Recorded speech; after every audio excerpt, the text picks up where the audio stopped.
Morning student. Good morning sir. আচ্ছা, আজকে তোমাদের যে ক্লাসটা হবে সেটা হচ্ছে ইংরেজি গ্রামার, ঠিক আছে? আচ্ছা, তোমরা সবাই আর্টিকেল শিখেছিলে? হ্যাঁ। আচ্ছা, বসো বসো বসো। আচ্ছা, আর্টিকেল গুলো কোনগুলো কে কে বলতে পারবে?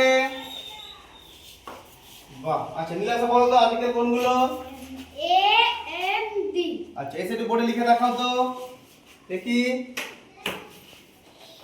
বাকি সবার মনে আছে তো? A an the. আচ্ছা ঠিক আছে, দেখো এ এম ডি। আচ্ছা নীলাশা দেখো বোর্ডে লিখে দেখাচ্ছে আমাদের। An the. এখানে লিখে দেখাও তো।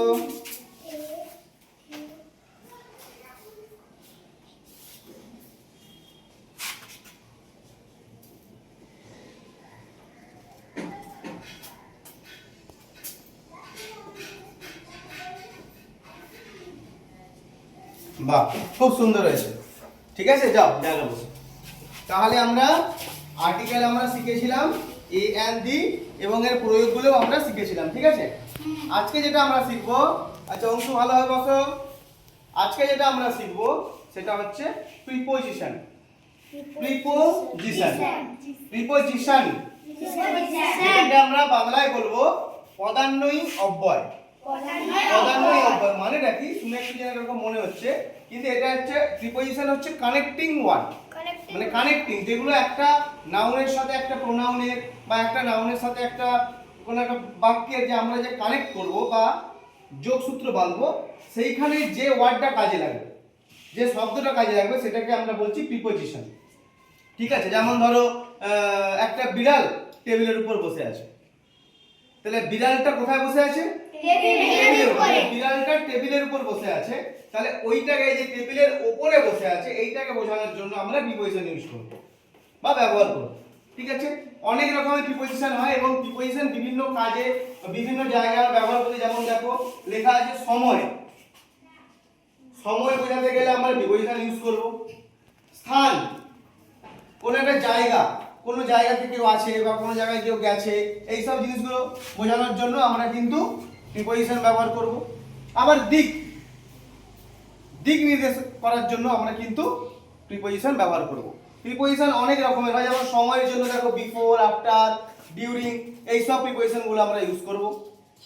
স্থান বোঝানোর জন্য আমরা ইন, অন, অ্যাট, আন্ডার, আরো আছে, এগুলো ব্যবহার করব। দিকের জন্য আমরা টু, ইনটু, থ্রু, অ্যাক্রস। আচ্ছা এইগুলো এখন আমরা নামগুলো পড়ছি বা শুনছি, কিন্তু আমরা ধীরে ধীরে এগুলোর ব্যবহারগুলো জানবো, কোথায় কোথায় আমরা ব্যবহার করব, ঠিক আছে? আজকে আমরা এখন তিনখানা প্রিপোজিশনের ব্যবহার জানবো। কি কি না, একটা হচ্ছে অন, একটা ওভার, একটা হচ্ছে অ্যাবাভ। অ্যাবাভ, আচ্ছা এই তিনটেরই মানে কিন্তু ওপরে। দেখো অন মানে ওপরে, ওভার মানে ওপরে, অ্যাবাভ মানে ওপরে, তাহলে তিনটেই ওপরে। তাহলে কি আমরা বলবো যে বিড়ালটা টেবিলের উপরে যখন বসে আছে, তাহলে কি আমরা বলবো the cat sit on the table, the cat sit over the table, the cat sit above the table? তাহলে আমি বললাম যে তিনটাই তো ওপরে, কিন্তু না, আমরা সব ক্ষেত্রে ওপরে, আমার বাংলায় যেমন ওপরে মানে ওপরেই বলে দিই, কিন্তু ইংরেজিতে আমরা আলাদা আলাদা করে পার্ট বাই পার্ট আমরা দেখবো যে কোনটা কার উপরে, কোন ওয়ার্ডটাকে উপরে বলার জন্য ব্যবহার করা হয়। যেমন এখানে তোমরা দেখো আমি তিনটে বাটি নিয়েছি, কাঁচের বাটি, ঠিক আছে? এবং এই কাঁচের বাটিগুলোর সাহায্যে আমি তোমাদের বোঝাবো যে এই তিনখানা অন, ওভার এবং অ্যাবাভের ব্যবহারটা, ঠিক আছে? দেখো আমি একটা ধরো মার্বেল নিলাম, ঠিক আছে? এই মার্বেলটা এই কাঁচের বাটিটার উপরে আছে, ঠিক আছে? আচ্ছা এই মার্বেলটা কাঁচের বাটির ওপরেও আছে, এটাও তো ওপরে। আচ্ছা এই মার্বেলটা কাঁচের বাটির ওপর দিয়ে আছে, এটাও তো আমরা বলছি ওপরে। কিন্তু এই তিনখানা পজিশন কি আমার একই? একটা লেগে আছে, একটা ওপরে আছে কিন্তু লেগে নেই, আর একটা ওপরে আছে কিন্তু এরকম নড়ছে, বোঝা যাচ্ছে? কিন্তু আমরা তিনটাকেই বলছি কিন্তু ওপরে আছে, কাঁচের বাটির ওপরে আছে। কিন্তু যখন আমরা প্রিপোজিশন ইংরেজিতে ইউজ করব, তখন কিন্তু আমরা তিনখানা ওয়ার্ড আলাদা আলাদা ভাবে ইউজ করব। কাঁচের বাটির ওপরে যখন লেগে থাকবে তখন আমরা বলবো অন, অন ইউজ করব, অন। কাঁচের বাটিতে লেগে থাকবে না, কিন্তু কাঁচের বাটির ওপরেই থাকবে, তখন আমরা ওভার অ্যাবাব না ওভার? দেখো এইখানে সেটা বোঝানোর জন্য আমি কি করেছি, একটা ডটেড লাইন দিয়েছি আর একটা স্ট্রেট লাইন দিয়েছি, কিন্তু অ্যাবাবের সঙ্গে লেগে নেই, এটা অনের সঙ্গে লেগে আছে। তার মানে যখন আমার লেগে থাকবে তখন আমার অন, যখন আমার লেগে থাকবে না কিন্তু ওপরে থাকবে তখন হচ্ছে অ্যাবাব।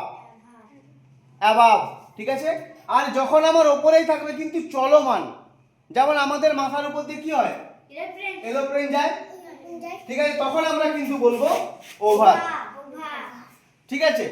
আর যখন আমার মাথার উপরে থাকবে কিন্তু লেগে থাকবে না তখন আমরা বলবো অ্যাবাব।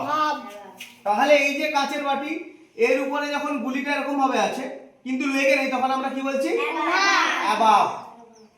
আর যখন উপরে আসে কিন্তু নড়ছে, উপর দিয়ে যাচ্ছে, চলমান আছে, তখন আমরা বলছি ওভার, ঠিক আছে? তাহলে the marble on the glass bowl, the marble above the glass bowl, and the marble over the glass bowl, ঠিক আছে? তাহলে এই তিনখানা জিনিসই মানেই কিন্তু ওপরে, কিন্তু তিন রকম ভাবে দেখানো হবে। তাহলে অন যখন লেগে থাকবে, তখন টেবিলের উপরে যা যা আছে সব কিন্তু টেবিলের মধ্যে টাচ হয়ে আছে বা লেগে আছে। তাহলে এগুলোকে যখন আমরা ইংরেজিতে বলবো, প্রিপোজিশন যখন ইউজ করব, তখন কিন্তু আমরা অন কথাটা ইউজ করব, কেন সব টেবিলের সঙ্গে টাচে আছে। যখনই আমি টেবিল থেকে উঠিয়ে নেব তখন এটা হয়ে যাবে অ্যাবাব, হলো? আর যখন রেখে দিলাম হয়ে গেল অন।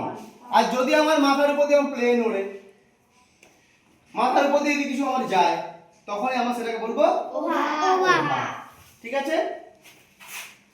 এই যে ধরো ফ্যানটা আমাদের মাথার উপরে আছে, এটা মাথার উপরে আছে, অ্যাবাব, স্থির হয়ে আছে, মাথার উপরে আছে কিন্তু স্থির, মাথার উপরে আছে কিন্তু স্থির, নড়ছে না, তখন আমার অ্যাবাব। মাথার উপরে আছে কিন্তু যাচ্ছে, তখন হচ্ছে ওভার। আর আমার মাথায় যদি কিছু লেগে থাকে, যেমন টুপি আমরা পরে থাকি, টুপিতে লেগে আছে মাথার মধ্যে, তখন সেটা হবে অন, ঠিক আছে? The cap is on my head, হলো? তাহলে আজকে আমরা অন মানে ওপরে, ওপরে বোঝাতে গেলে যে তিনখানা প্রিপোজিশন আমরা ইউজ করব, অন, ওভার এন্ড অ্যাবাভ, সেটা আমরা জানলাম, ঠিক আছে? এরপরে আরো অনেক প্রিপোজিশন আছে, সেগুলো আমরা একে একে আলোচনা করব। তোমাদেরকে দিদিমণি বাকি আরো যে প্রিপোজিশন আছে তারও 3-4টে আবার দেখাবে, আমরা একটু একটু করে প্রতিদিন এগিয়ে যাব। কারণ একসঙ্গে সব যদি প্রিপোজিশন আমরা পড়তে শুরু করি তাহলে কিন্তু হবে না, আমাদেরকে একটু একটু করে এগোতে হবে। তা এখন আমরা 3টে জানলাম, দিদিমণি তোমাদেরকে আবার হয়তো 3টে বলবে, তারপরে আমি হয়তো এসে আবার 3টে বলবো, এমনি করে তোমরা একটু একটু করে সব প্রিপোজিশনগুলো, অনেক প্রিপোজিশন আছে, একদিনে সেগুলো পড়লে আমরা ভুলে যাব, ঠিক আছে? আজকে আমরা 3টে জানলাম। তাহলে আজকে ওপরে, ওপরে বলতে গেলে আমরা কি কি প্রিপোজিশন ইউজ করব সেগুলো আজকে আমরা জানলাম, ঠিক আছে? তাহলে আজকে এতটাই, মাথায় থাকবে তোমাদের? ঠিক আছে।